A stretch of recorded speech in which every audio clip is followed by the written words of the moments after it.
All right, all right, all right. Peace, peace, peace.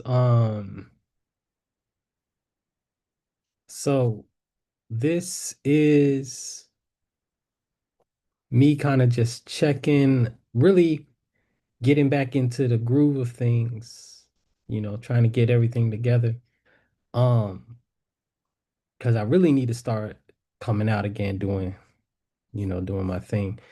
And so tonight's presentation is really going to be an old presentation that I've done before. I'm gonna go through it. This is gonna be extremely choppy. So I'm definitely gonna have to ask that you all kind of go with me on this. And then it might not even be completed tonight, tell you the truth. Because I will be tapping in to um another position, but I'm about to get up here and start doing more presentations, more discussions, just be on here more. If you've been following my channel, if you've been following what I've been doing, I've been really involved in this AI generation field, so to speak. And that in and of itself, that takes time. That takes time. I've done two documentaries on two really powerful brothers, Orwahe Medura and Comment and Baba Zulu, um, who both have had exemplary Black lives, whose lives have touched hundreds of thousands, not hundreds of thousands, but thousands of people, in a positive way, and who are elders, are in their elder years and still building. So, I've been engaged, involved with, engrossed in, uh, doing their documentary, documenting their life. It's been an amazing time.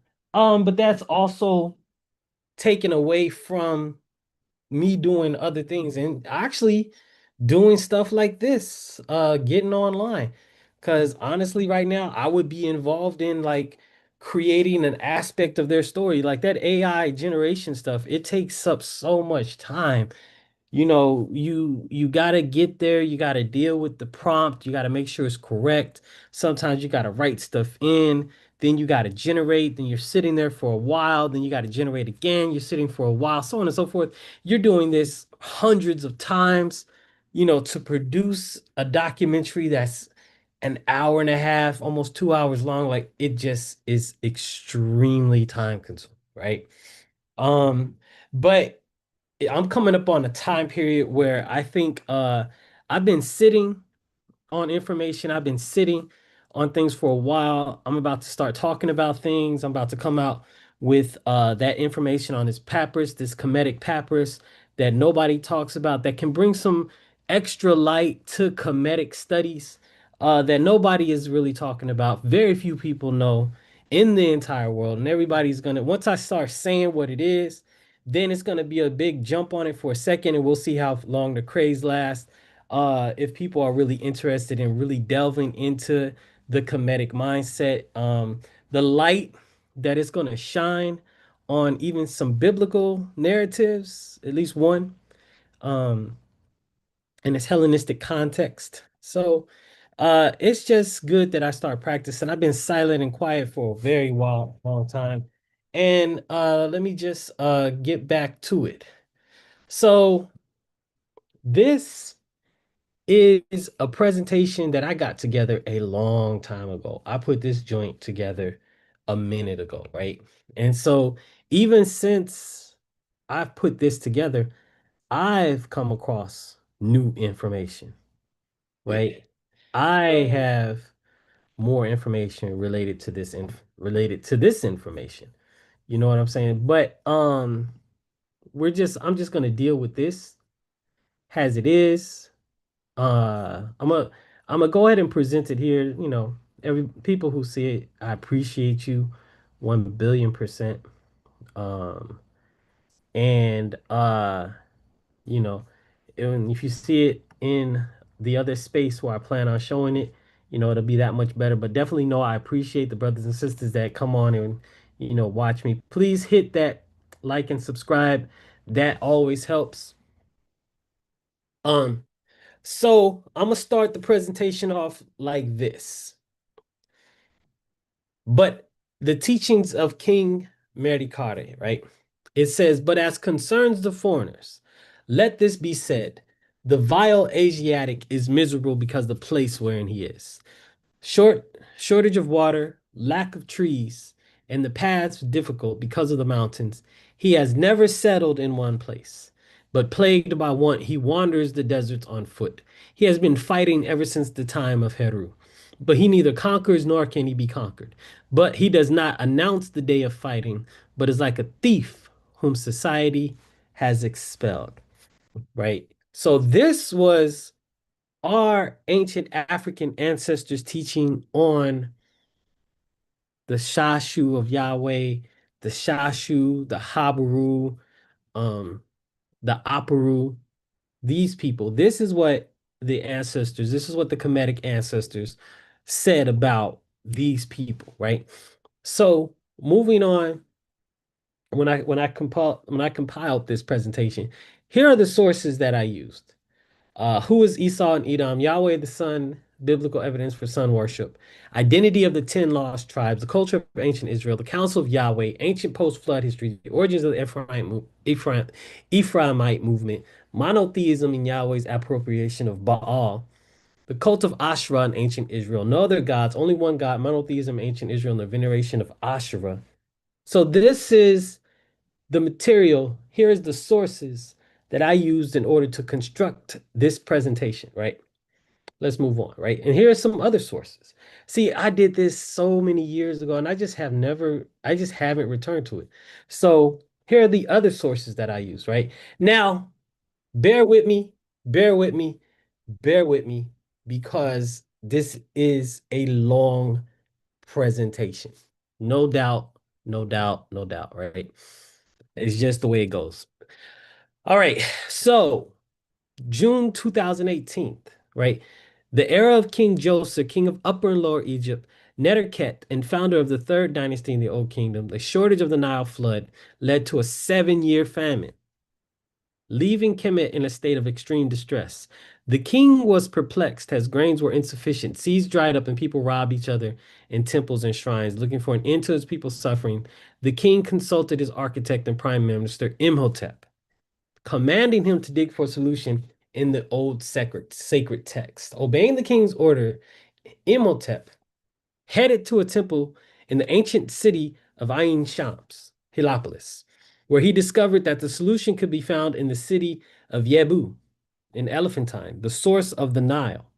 Imhotep, the architect of the Joseph Pyramid in Saqqara, traveled to Yebu, where he visited the temple of Khnum and saw the granite, precious stones, minerals, and building stones. Khnum, the god of fertility, was believed to have created mankind from clay. After his visit to Yebu, Imhotep updated Joseph on his journey. On the day following his meeting with Imhotep, Khnum came to the king in his dream, promising to end the famine and to allow the Nile to flow again if Joseph restores the temple of Khnum.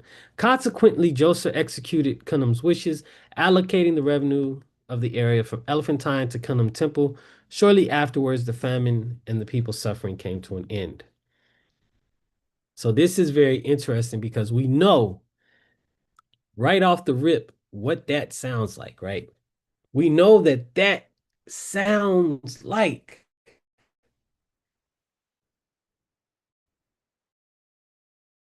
the Joseph story, almost verbatim. Besides the Hebrew stuff, so on and so forth, the different levels of of status of the people, the dreams, so on and so forth. That sounds like the Joseph story, right? So here we go. Fantastic fairy tales of a foreign father that's flatly false, right? So these are the points that I'm going to point out. Moses and the false nature of the Exodus, theories of Moses and Hebrew origins, which I'm going to have to revise because when I did that, I used another source that talked about Moses and the Exodus tradition.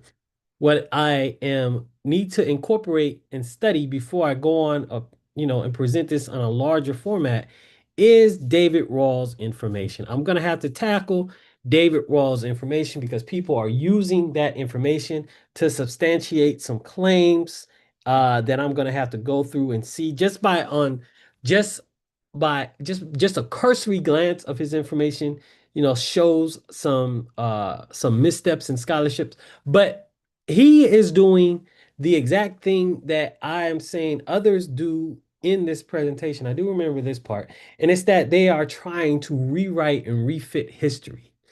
They're going to have to try to rework history to fit their narrative because on face value, the biblical narrative falls flatly on its face, right?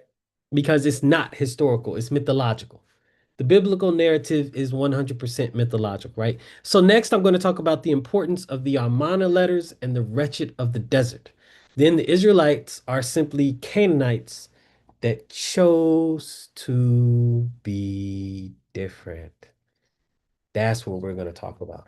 And this is crazy too to think about Ron Dalton, I think was his name, his discussion on who the Canaanites were, because that joint is crazy. Like Africa, south of Egypt being Canaan versus east of Egypt being Canaan is a wild work, right?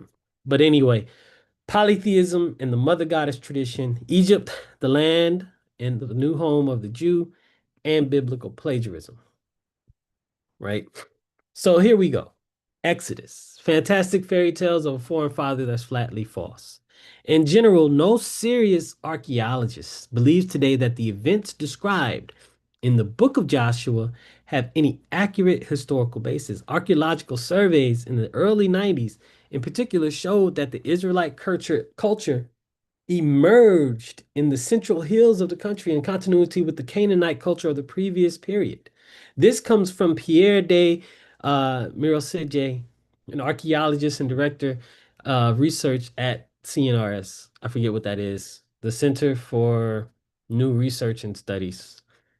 The departure from Egypt, known as the Exodus, is an essential vicissitude of this story. We almost forget one fundamental fact. Nothing in the present state of Egyptian literature, more or less contemporary with these events, confirms the story or even alluded, and only fleetingly, to one of the episodes where some of the characters are mentioned. There's nothing in any historical records. That comes from the director of that CNRS, the Center for National Research and Science. I was right to a degree. And then most historians take the biblical text of the conquest of Canaan for a legend, a reinterpretation of ideological and theological origins of Israel. A legend. These cities are, according to the Bible, heavily fortified, but archaeological excavations reveal otherwise. Today, excavation of Canaanite cities and reading of tablets from Tel El Amarna showed that the victories of Joshua took place only on paper. Paper tigers, paper victories, lies, mythological legends, told as truths. So, to conclude, there has been no mass exodus from Egypt. Canaan was not conquered by violence. That's by Richard Lebeau, an Egyptologist and historian of religions of the ancient Near East, right? And then here's another one. This is Israel Finkelstein. A lot of people have issues with him. I hear he's really good in his in later on in this presentation, I'm going to reference one of his theories. But it's kind of interesting that people, have an issue with his research methodology, right? But modern archaeology has shown that the concept of archives kept in Jerusalem with writings of the 10th century is an absurdity based on biblical witness and not on factual evidence. Bible stories would rank, therefore, among national mythologies. Biblical stories are national mythologies. This is what people are saying, right? So let's look at this. The biblical Exodus, right? Like I said, fantastic fairy tales of a foreign father that's flatly false. Points that I'm going to talk about. Jochebed, Moses' mother, inbreeding, numerical and family issues, military might and route issues with the Exodus. Almost kind of like what I saw Dalton do the other day in his presentation and talking about the geography of the land of Canaan doesn't fit the biblical description, right? Canaan is desert, and then bees, he said bees only get around trees or something. I'm gonna definitely have to go back through his presentation, pull out the points to say, because what even though he's trying to prove that Africans are the Canaanites, his presentation is good for proving that whoever wrote the biblical narrative didn't really write about the land of Canaan, because the land of Canaan, the land of Israel, the land of Palestine, the land in southern western Mesopotamia is not the land that's described. It's not desert, it's not hill country. It's land of fruit and land of vegetation and plenty, which Israel is not a land of plenty. It's a desert place. Right. And that's why Dalton is trying to move the joint to Africa, because Africa is the land of plenty. Africa is where all of the resources are. Africa is where everybody's trying to get to. Africa is what's going to help the world survive. It's not this resourceless Israel place, right? That's only, once again, a fairy tale of a foreign father that's flatly false, right? So Jochebed, the changeling. Now, she's not a changeling according to the biblical narrative. She's a changeling according to the Babylonian Talmud. Let me get that straight. And the Babylonian Talmud is not in the Bible. So, you know, that's going to be basic common sense for a lot of you that are watching this. You're going to know that. But that was a strive for me. you know so during my time I was learning these things, Babylonian Talmud, Jerusalem Talmud. These were new phrases for me, so it was something I was still learning at the time. But let's look at this. In the Babylonian Talmud, it says, this is in chapter 8. I needed to be more precise in that, so I'm definitely, when I redo this, I'm gonna be more precise. But it says Jochebed was born at the gates of Egypt and reversed age from 130 to a young woman who was able to nurse and have children. Then here's the thing, this is the incestuous part. She married her nephew Amram. So I got it highlighted here. And there went a man of the house of Levi and took a daughter of Levi. Is it possible that a woman of 130 years of age should be named daughter? This meant Jochebed, whose mother was pregnant while on the road to Egypt, and she was born before the walls when they arrived in Egypt, as it is written. In Numbers 59, Jochebed, the daughter of Levi, whom her mother born to Levi in Egypt. And why is she named daughter, said Jehuda, be Zebediah, so on and so forth, right? So here is the story. So Levi is the father of both Jochebed and Kohath, right? Kohath is Moses's grandfather. Now, Jochebed is the sister of Kohath, right? Now, Jochebed had relations with Amram, her nephew, and then bore Moses. That's Moses's family tree. I don't know. Is that incest? Sounds like incest to me. The nephew sleeping with the aunt. What's up with that? Boring Moses, or burying Moses after that, right? So Joseph allowed his brothers to come into Egypt. Jacob took his son Levi into Egypt, and Levi had a son. And within the first year of being there, Levi had a daughter named Jochebed. Numbers 26 and 59, Exodus 6 and 20. Now, as for Kohat had Amram. We don't know their ages, but Amram married Jochebed when she was 120. Does that make sense? Only in the mythology does it make sense. Because that means that Jochebed had Moses at 120 years old. The name of Amram's wife was Jochebed, a descendant of Levi who was born to the Levites in Egypt. Amram, she bore Aaron, Moses, and Miriam. Amram married his Exodus 6:20. Amram, whatever, married his father's sister Jochebed, who bore him Aaron and Moses, and she lived 17 more years. Amram lived to 137. All right, so we have incestuous relationships going on here, right? Interestingly enough, this represents a form of interest that would have prevented growth in the number of Israelites. Remember, Israelites are supposed to number into the hundreds of thousands. 70 went in, hundreds of thousands came out. It's crazy, crazy work, right? And the interesting thing is, Amram is the son of Kohath. So I wonder how they make that connection. Let's see. I what I need to do here is I need to point out the biblical verse where Kohath is Amram's father. I hope I do that later on in this presentation. Remember, this was a while ago that I put this together. Because remember the discussion is the narrative is that the Israelites were in Egypt for however many hundreds of years.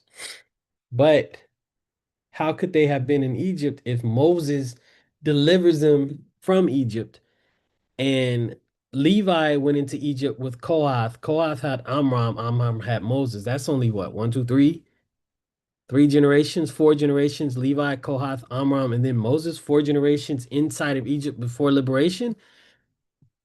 I don't see the 400 years adding up. This is a big problem here. All right. And then that I point out in this document right here. Moses was born 10 years later. So now Jochebed was 130 when she begat Moses. And Moses was 40 years old when he fled, when he fled Egypt. And according to Acts, and came to Pharaoh when he was 80 to free the Hebrews and 120 when he died. So this means that the Hebrews were liberated about 80 years after Moses was born and 210 years after the Hebrews went into Egypt. Also, according to the text, 70 members of Jacob's family went into Egypt and 603,000 Hebrews left. So things aren't adding up. Things are not adding up. Jacob goes to Egypt. 70 Jews going to Egypt with Jacob. These were men and women and children in total. First year. Jochebed, born daughter of Jacob, was born first year. Kohath, son of Jacob, goes into Egypt with Jacob and has Amram in Egypt. In year 120, Jochebed marries her nephew Amram. In year 130, Jochebed is used as a measurement of time within Egypt. So 130 years after being in Egypt, Jochebed has Moses. And she's a woman of 130 years old that has a child. Once again, crazy work. Now, 170 years after being in Egypt, Moses is 40 years old and flees Egypt, according to Acts 7:3. Then, 210 years into Egypt, Moses comes to Pharaoh to free the Jews. Exodus 7:7. 603,000 Jews leave Egypt, right? So what does this mean?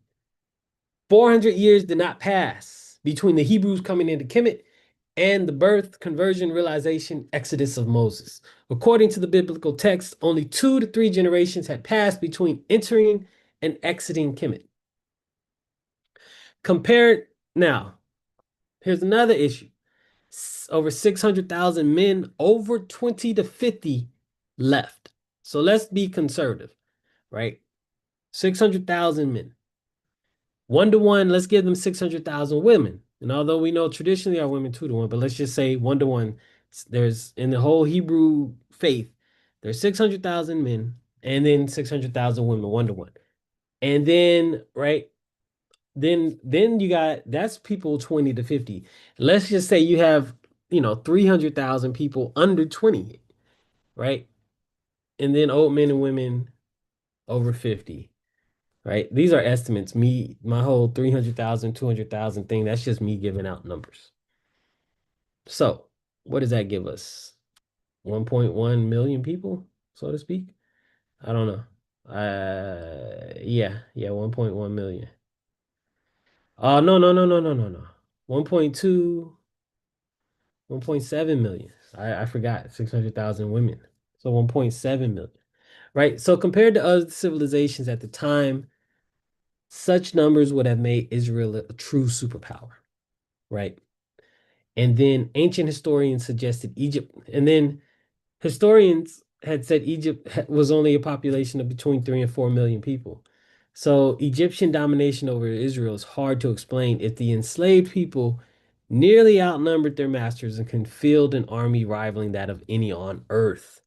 The infamous Persian army of Xerxes likely had around 200,000 actual soldiers, and Israel's hated enemy, the Assyrians, likely had 100,000 to 150,000 troops. So A nation boasting of more than 500,000 fighting men would have been all but invincible back in the day. Even if only 1/10 of those were war ready, that would still represent an intimidating army. So there's a lot of points. These are problematic points right here. So we're talking about 1.7 million people from 70 people in 210 years. It's the Easter Bunny scene on the screen. Gotta be doing it like jackrabbits. Doing it to who? Come on now. Come on now. According to numbers, this is the breakdown of the 603,000 people, right? We got Zebulon with 57,000, Joseph with 40,000, Manasseh. Here's the numbers right here. You can see them for yourself. Come on now, how do you get that? And these are men. They're not counting the women. Look at these numbers. These numbers do not include women and children.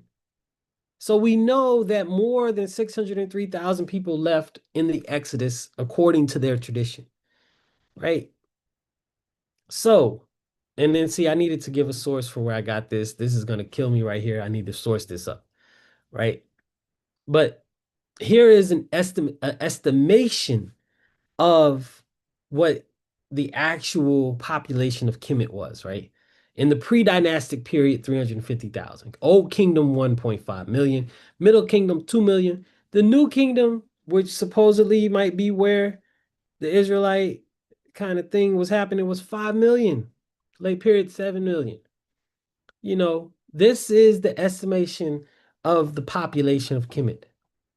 So, conclusion.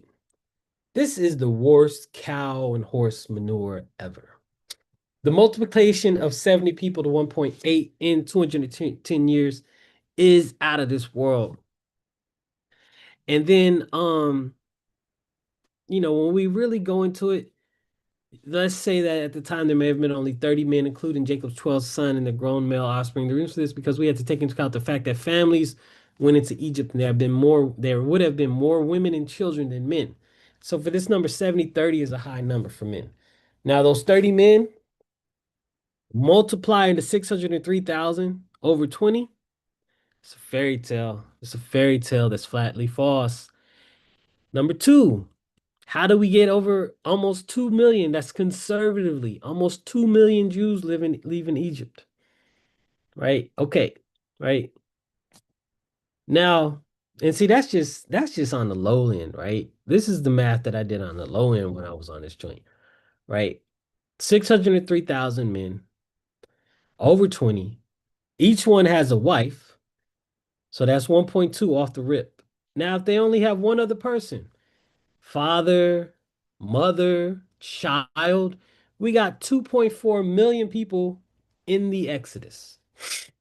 Now, at the time, if the population was only 3 million, the Jews wouldn't have had to go anywhere. They could have just taken over the nation. Now, here's the other thing. If over half the Kemetic population was oppressed, Jews, it would have decimated the country, left it vulnerable to attack from outsiders. And the country would have been taken over by its foreign enemies who were reigning in Mesopotamia at that time. These include the Hittites, the Mitanni, the Assyrians, the Babylonians, so on and so forth, right? Flaw number three, if the Jews that came out of the Egyptian captivity, after having been inside the nation, we would see in the Bible names and representations of the Yahwehs admonishing the Israelites over their worship of Egyptian gods, which they would have taken from Kemet with them. We don't see that. Instead, what we see is them being admonished for worshiping Ugaritic and Mesopotamian gods, the natural gods of their people, these guys being Shemos, Asherah, Moloch, and Baal, right? That's interesting because we do see the golden calf in the Exodus tradition, which would be representative of Het Heru, the golden calf, so to speak, right? But beyond that, the people are worshiping Canaanite gods, right? Now here's Ugarit right here.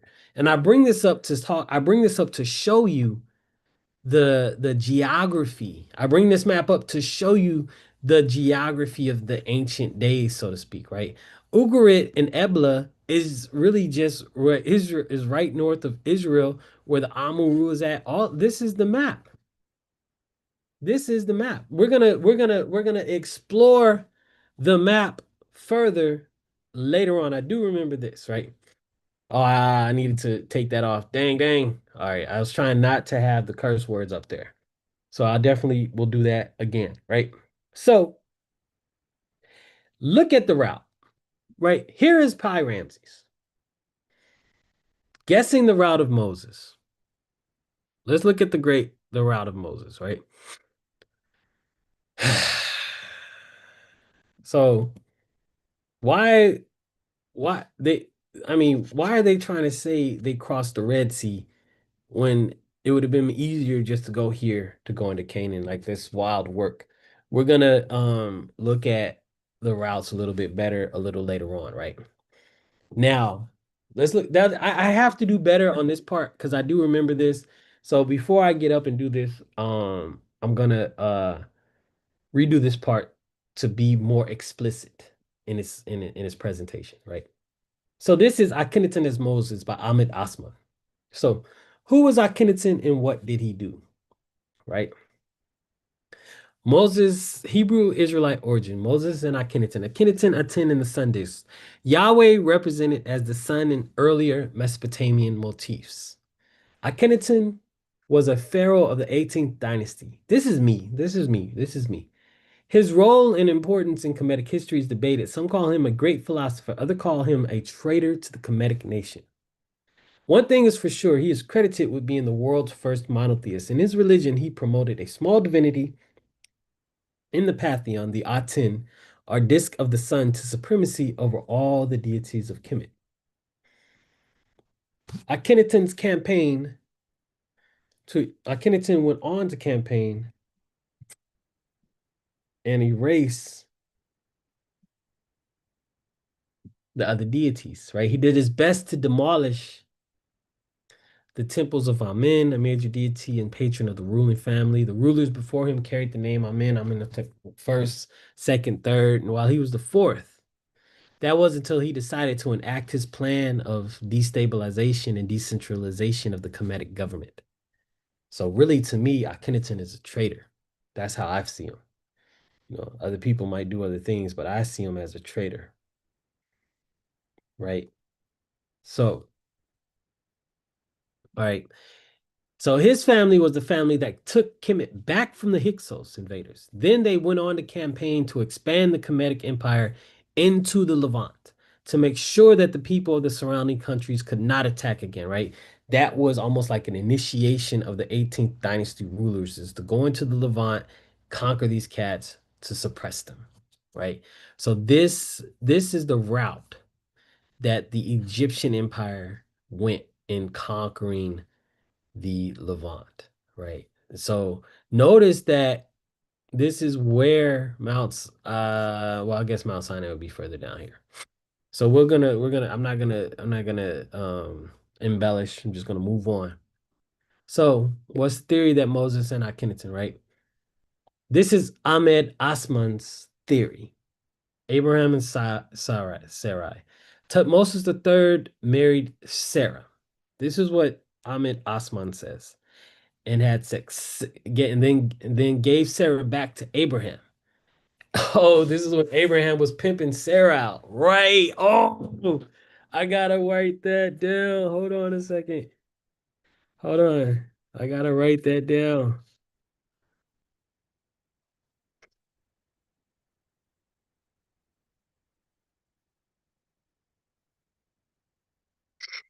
Oh, I owe my homegirl some props for that, right? So the Pharaoh had sex with Sarah, gave her back to Abraham. Then from that,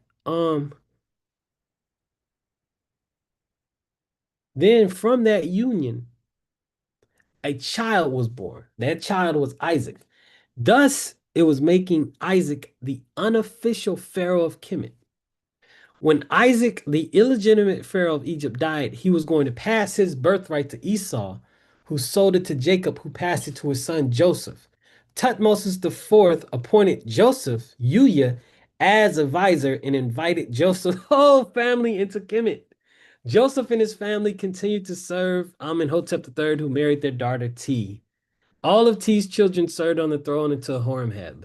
Horemheb put the Jews to work building different cities. Jews then after suffering in Kemet for 4 generations, fled Kemet under Ramses.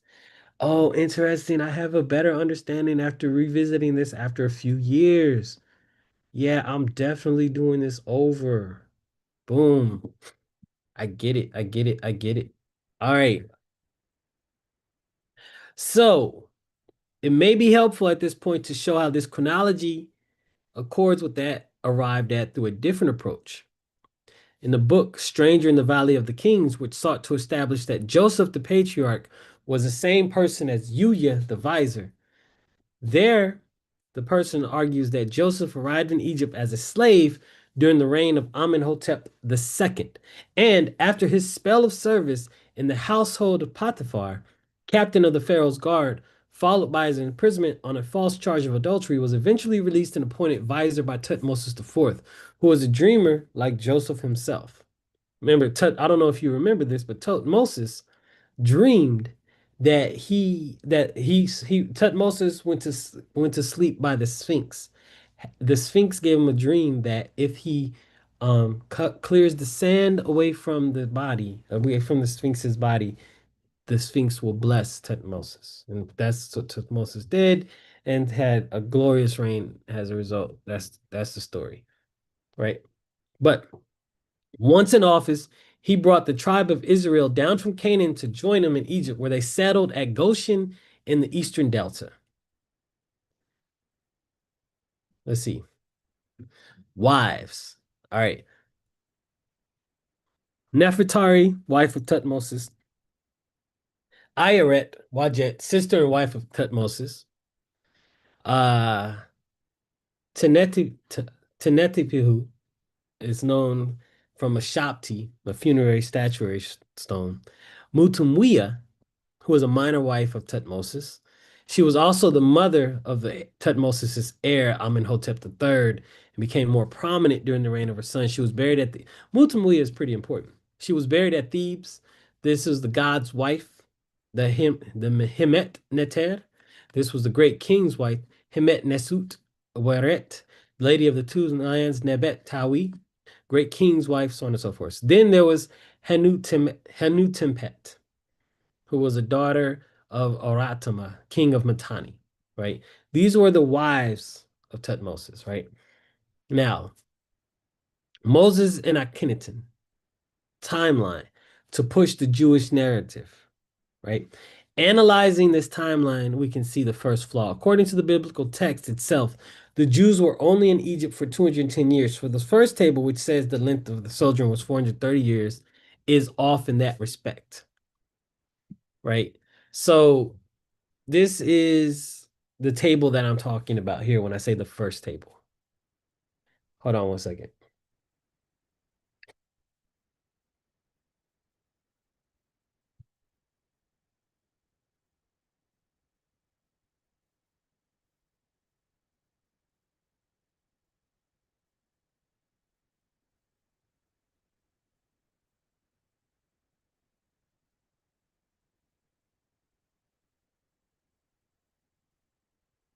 All right, let me stop right here.